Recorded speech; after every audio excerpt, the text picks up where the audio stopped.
السلام علیکم ناظرین، آج ہمارے ساتھ موجود ہیں ڈاکٹر نیّر صاحب، ماہر تعلیم ہیں۔ آج ہم ان سے چند ضروری سوال کریں گے۔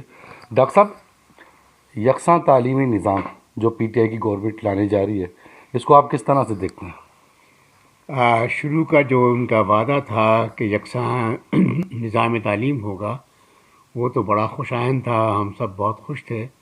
لیکن میرا خیال میں کہ جو کچھ بعد میں انہوں نے حاصل کیا، بنایا، وہ تو اس سے بہت دور ہے جو یہ پہلے کہنا چاہتے تھے۔ شروع میں ان کا خیال تھا کہ یہ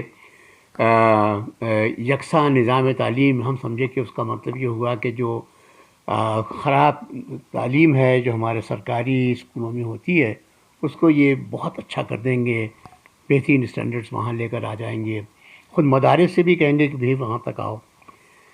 کیا جو انہوں نے ہے وہ یہ کہ صرف ایک نصاب بنا دیا، یکساں نصاب نام رکھا ہے کہ نصاب انہوں نے اس کو ایک بنا دیا، کہنے کے بعد اس سے اب شاید سب کچھ ٹھیک ہو جائے۔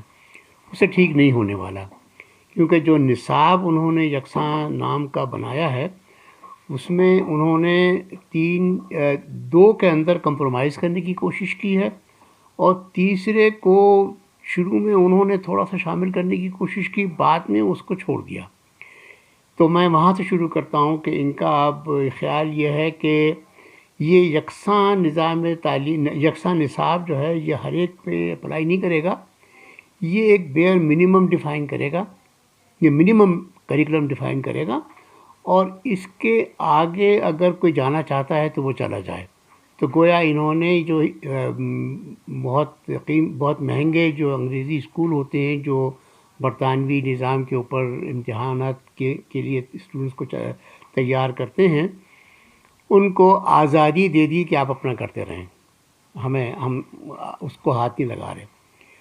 جو دوسرا ہے سرکاری اسکولوں کے اندر چلنے والا نظام، جو ہمارے یہاں کا پبلک اسکول کا سسٹم ہے، اور جو مدرسہ، انہوں نے ان دونوں کو اکٹھے کرنے کی کوشش کی ہے۔ اچھا، ان کا یہ خیال ہے کہ انہوں نے مدرسوں کو مجبور کیا ہے کہ وہ اب یہ جو کنٹمپریری مضامین ہوتے ہیں، معاشرتی علوم، اردو، انگریزی، حساب وغیرہ، وہ پڑھانا شروع کریں۔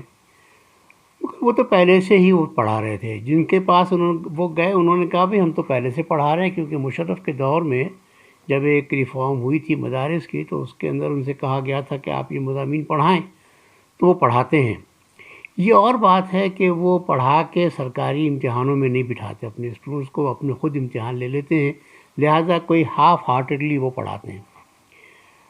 انہوں نے یہ کیا، لیکن ساتھ میں مدارس نے کہا اگر ہم سے یہ کروا رہے ہو تو پھر عام اسکولوں کے اندر اسلامی تعلیم جو ہے وہ زیادہ کر دو۔ وہ انہوں نے کر دی۔ اب اس کی وجہ سے جو اسلامیات کا نصاب ہے سرکاری اسکولوں کے اندر، عام پبلک اسکولوں میں، وہ بہت بڑھ گیا۔ اس میں ایسی چیزیں آ گئی ہیں کہ جو اس سے پہلے نہیں تھیں، اور وہ چیزیں بھی ایسے انداز میں آئی ہیں کہ جس میں ہم بہت پریشان ہو گئے ہیں کہ یہ سرکار کی طرف سے جو یکے بعد دیگر ہدایات آتی گئی ہیں، وہ بڑی عجیب و غریب رہیں۔ پہلے کہا گیا کہ جی ایک اسمبلی نے پاس کر دیا کہ جی ناظرہ قرآن لازمی تمام تعلیم کے دوران۔ انہوں نے ناظرہ قرآن کو پہلی 5 کلاس تک کہہ دیا کہ ختم کر دو قرآن شریف کو۔ پھر یہ آیا کہ جی ترجمے کے ساتھ قرآن شریف پڑھایا جائے گا، انہوں نے کہا ٹھیک ہے، 6ٹھی سے کے لیے 12ویں تک ترجمے کے ساتھ قرآن شریف ختم کر دو۔ ادھر سے پنجاب کے گورنر اٹھے، انہوں نے کہا کہ جی قرآن شریف کی تعلیم جو ہے وہ آخری ڈگری تک ہوتی رہے گی، لہذا یونیورسٹیوں میں قرآن شریف کی تعلیم ہوا کرے گی۔ کیا ہوگی پتہ نہیں، ابھی کریکولم نہیں بنا۔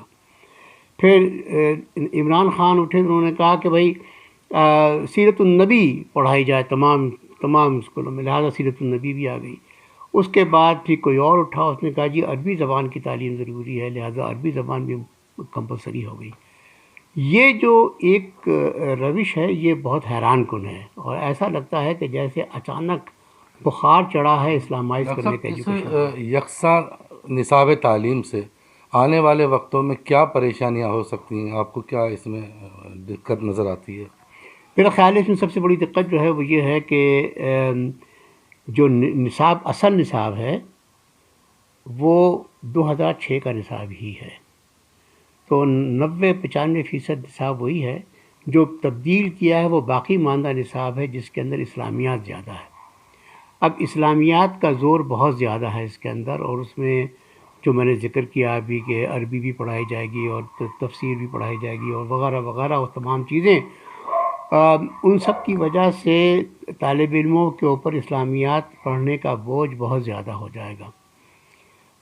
اس کے مقابلے میں باقی چیزوں کے اوپر کچھ ایک کم ایمفیسس ہوگا اور وہ برا اثر پڑے گا اس کا.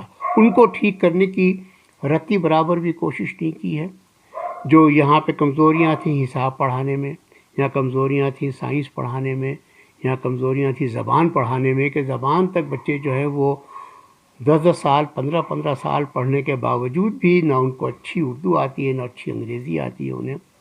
اور خاص طور پہ انگریزی کی جو ریڈنگ کمپریہنشن ہے وہ اتنی خراب ہوتی ہے کہ بڑی جماعتوں میں پہنچنے کے بعد وہ عام ہر جگہ کی کتابوں سے استفادہ حاصل نہیں کر سکتے.